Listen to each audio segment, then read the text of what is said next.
ఉన్నా కూడా మనకి ఆరోగ్యమే ముఖ్యం. సో, అనారోగ్య సమస్యలు ఎందుకు వస్తున్నాయో తెలీదు. హాస్పిటల్‌లో అడుగు పెడితే ఏం లేదంటారు. మళ్ళీ ఇంట్లో అడుగు పెడితే అవే ఆరోగ్య సమస్యలు. సో, వీటికి పరిష్కారం ఏంటి మనం తెలుసుకుందాం. ప్రెజెంట్ మనతోటి బ్రహ్మంరాజు గురువు గారు ఉన్నారు. గురుగారు నమస్కారం. నమస్కారం అమ్మా. సో, విపరీతమైన అనారోగ్య సమస్యలు. హాస్పిటల్‌లో ఎన్ని టెస్ట్‌లు చేయించినా ఏముండదు. కానీ అనుభవించే వాళ్ళకి ఆ బాధ ఏంటో తెలుస్తుంది. సో, దానికి పరిష్కారం ఏంటి? ఎందుకు అలాంటి సమస్యలు ఎదుర్కోవాల్సిన పరిస్థితి? ఓం శ్రీ మాత్రే నమః. హరహర మహాదేవ శంభు శంకర ఓం నమ శివాయ. అయితే మానవాళికి ముఖ్యంగా ఏంటంటే మనిషి జన్మించిన తర్వాత పుట్టిన కాడి నుంచి మనిషి కాటికి పోయేంత వరకు సంపూర్ణమైన ఆరోగ్యం. నువ్వు ఎన్ని ఆస్తులు అంతస్తులు సంపాదించుకున్నా అవేవి మన వెనకాల రావు. రావు. ఆరోగ్యం కానీ ఉంటే ఆరోగ్యమే ప్రశాంతత కూడా. మహాభాగ్యం. హ్మ్. కోటీశ్వరుడు కోట్లు సంపాదించుకుంటాడు కానీ వాడు తినడానికి ప్రాప్తి ఉండదు. అదే ఆరోగ్యవంతుడు వాడు ఎన్ని 100 సంవత్సరాల బ్రతికినంత వరకు వాడు కోట్లు ఉన్నట్టుగా సమాధానం. మరి ఆరోగ్యం బాగలేకపోతే ఎంతలా వాడైనా కుంగిపోతాడు. ఎంతలా క్రీడాకారుడు కావచ్చు, ఎంతలా రాజకీయ నాయకుడు కావచ్చు, ఎంతలా బలవంతుడు కావచ్చు, ఎంత ధనవంతుడు కావచ్చు, ఆరోగ్యమే మహాభాగ్యం అన్నాడు భగవంతుడు. అయితే ఇప్పుడు రోజుల్లో సమస్యలు ఎలా వస్తున్నాయి అంటే ఆరోగ్య సమస్యలు అది ఎన్నో రకాలుగా వస్తుంది. ఒకటి మనం తినే తిండి మీద, తాగే నీళ్ళ మీద, తినే ప్రతి ఒక్క పదార్థాల్లో కల్తీ జరుగుతుంది. అవును. అందులో కూడా ఫుడ్ పాయిజన్ అవ్వడము, ఇలాంటి కొన్ని సమస్యల వల్ల కొన్ని ప్రాబ్లమ్స్, స్త్రీలకైతే హార్మోన్స్ ప్రాబ్లమ్స్ కొన్ని ఇబ్బందిగా అవుతుంది. అవును. తర్వాత గర్భసంచులు ఇబ్బంది ఉంటుంటాయి. ఇంకా పురుషులకైతే ఆరోగ్యంలో నరాల సత్వం ఏర్పడుతుంటుంది.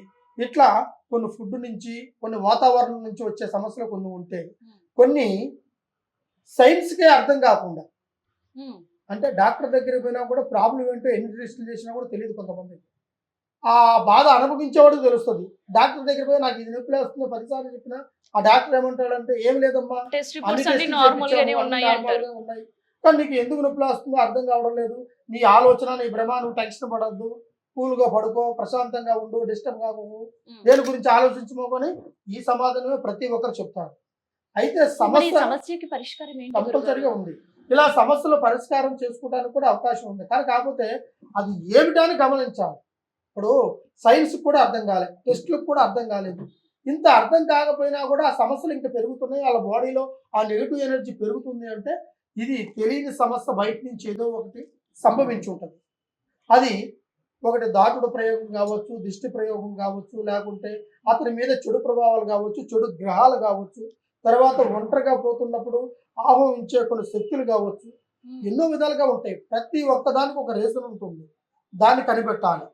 ఎలా గ్రహించడం మరి? అది గ్రహించడం అంటే, ఎందుకంటే ఒక హాస్పిటల్కి వెళ్ళినా మనకి నయం కాలేదు, హ్మ్. దేవుడి దగ్గరికి వెళ్ళినా నయం కాలేదు, ఏ మందు మాత్ర తిన్నా, ఏ తాయితీ కట్టుకున్నా కూడా మనకి అనుకూలంగా లేదు. దానికి కారణం ఏమిటంటే లోపల నెగిటివ్ ఎనర్జీ ఆ ప్రభావం నుంచి, ఆ సందర్భం నుంచి, ఆ గడియ నుంచి వాళ్ళకి ఒంట్లో చేరుకొని ఉంటుంది. అది క్లియర్ కావడానికి కొంచెం టైం పడుతుంది. ఆ టయాన్ని మనకి ఇన్ని దగ్గరికి పోయి ఇచ్చినా కూడా మనకి దాన్ని నయం కావట్లేదంటే ఆ ప్రాబ్లం ఆల్రెడీ ఏదో ఒకటి వాడి ఒంట్లో జరుగుతున్నట్టుగా మనం గ్రహించవచ్చు.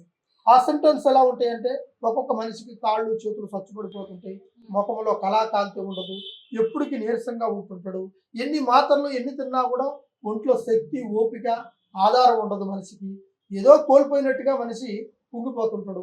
డాక్టర్ దగ్గరికి పోతే ఏ సమాధానం అక్కడ కరెక్ట్గా లేదు, టెస్టులు చేసినా కూడా ప్రాబ్లం తెలియట్లేదు, అయినా సమస్య లోపల ఉంది. ఈ చిన్న సింటమ్స్ మనం కనిపెట్టుకుంటే మనం ఆరోగ్య సమస్యల నుంచి బయటపడేదానికి కంపల్సరిగా 100% ఉందమ్మా. కాబట్టి మీకు ఎటువంటి సమస్య ఉన్నా కూడా ఒక్కసారి మమ్మల్ని సంప్రదించండి. దానికి తగినట్టుగా పరిష్కారం ఏంటో మేము చేయగలుగుతాం, చెప్పగలుగుతాం. దాని ప్రకారం మీకు సంపూర్ణమైన ఆరోగ్యం కూడా అందుతుందని ఆ ఒక భగవంతుని కోరుకుంటున్నాం. సర్వే జనా సుఖనో భవంతు.